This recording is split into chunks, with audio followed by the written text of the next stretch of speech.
Hi friends, చూస్తున్నారు కదా. ఈరోజైతే మేము నైట్ అంతా జర్నీ చేసాం. తెల్లవారుజామున అయితే లోడ్ అయింది. మేము రాత్రి అంతా ఏం తినలేదు. ఈరోజు కూడా వంట చేసుకుంటాకైతే ఏం లేదు. చూస్తున్నారు కదా, ఇది కారం, అలాగే మంచి నూనె, కొంచెం సాల్ట్, పెరిగిపోయాడు. కారం వేసుకొని తింటున్నాం ఫ్రెండ్స్. చూస్తున్నారు కదా, ఇగో బళ్ళు అయితే లోడ్ అయినాయి. మేము వచ్చి గుంటూరు హైవేలో ఉన్నాం. డ్రైవర్ కష్టాలు అంటే మరి ఇలా ఉంటాయి ఫ్రెండ్స్. ఒక్కసారి తినడానికి ఏట మాసంతో సహా అన్నీ ఉంటాయి బిర్యానీలు. ఒక్కోసారి తినడానికి ఏముండదు. రాత్రి అంతా ఏం తినలేదు.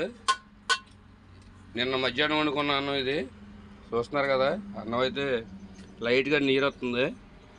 అయినా సరే తప్పదు, తినాలి. ఇంకా మాకు వేరే ఆప్షన్ లేదు వంట చేసుకోవడానికి. చూస్తున్నారుగా.